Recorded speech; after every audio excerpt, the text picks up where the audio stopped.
Class. Good morning, Miss Blomquist. Does anybody know what today is? No, I don't know. Do you know? No, it doesn't say it on this. Oh, wait. I know what today is. It's October 9th. Very good, Julian. But do you know why October 9th is so special?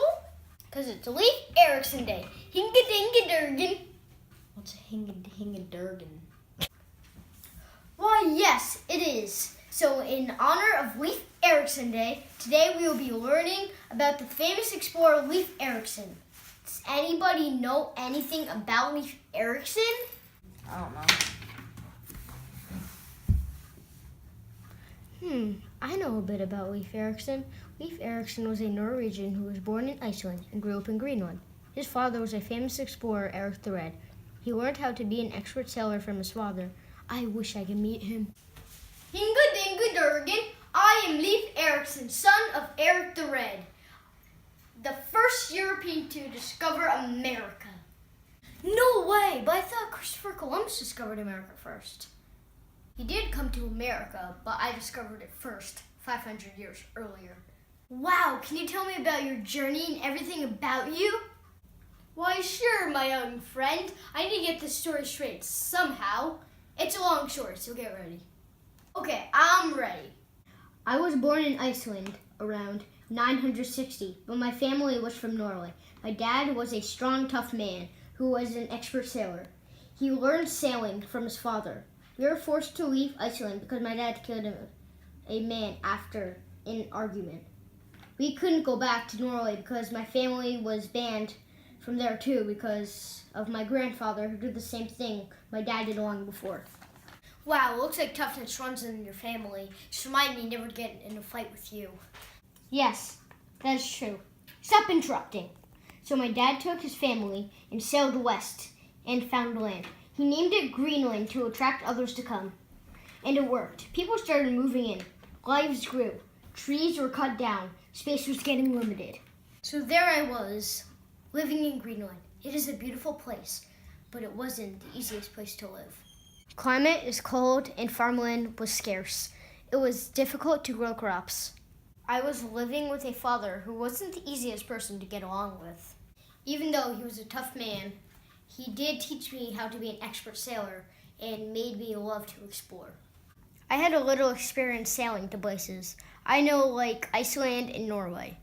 I was getting antsy. I needed to do something. Wow, that sounds very interesting. Go on.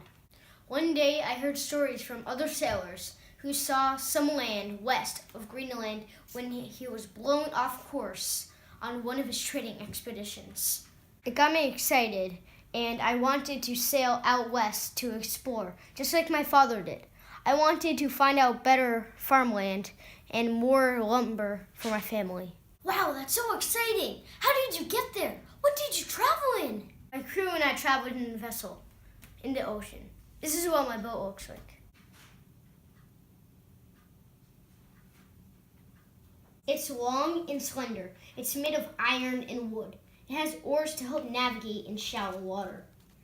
Some ships were built for exploring and colonizing. Others were built for war. Mine had a little of both because I was sailing to an unknown place. That makes sense. Can you show me a map of the route you took? Sure, here's a picture of where I traveled.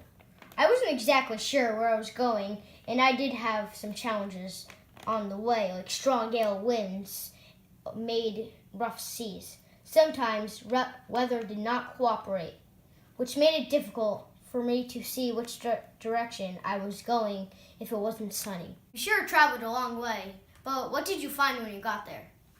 Well, I made a few stops. I was disappointed in the first place we stopped because the land looked like a huge slab of rock. I call this place Holland, which means flat rock land. We traveled south along the coast, and we reached a place with white sandy beaches and some trees. I named this place Markland, which means woodland. We call this place Canada now. Then we traveled southeast and stopped. There we found land with lots of grass, trees, and all the salmon you can eat.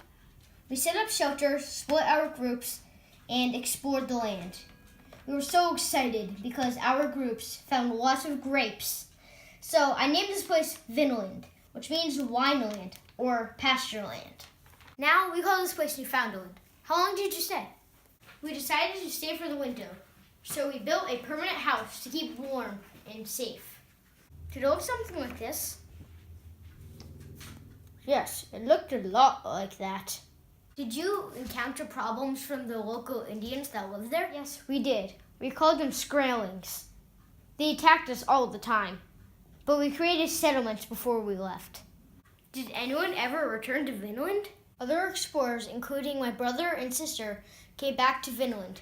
Our settlement only lasted around 7 or 8 years because of the constant attacks by the Skrellings.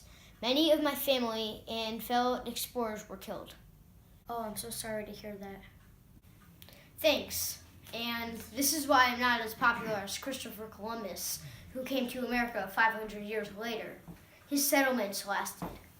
His crew had better weapons and were able to protect themselves from local Indians. When they came, they also brought sicknesses and disease, which the Indians had never experienced before. Wow, a lot can happen in 500 years. Leif, your discoveries changed our understandings of which European really discovered America. Your impact has made a lasting effect. We have statues in your honor all over our country in cities like Seattle, Chicago, and Boston. It's good to know that I haven't been forgotten, but now I must go, my young friend. Hinga-dinga-durgan. Thank you for telling me about yourself. Goodbye, Leif. Hinga-dinga-durgan. Doesn't anyone know anything about Leif Eriksson?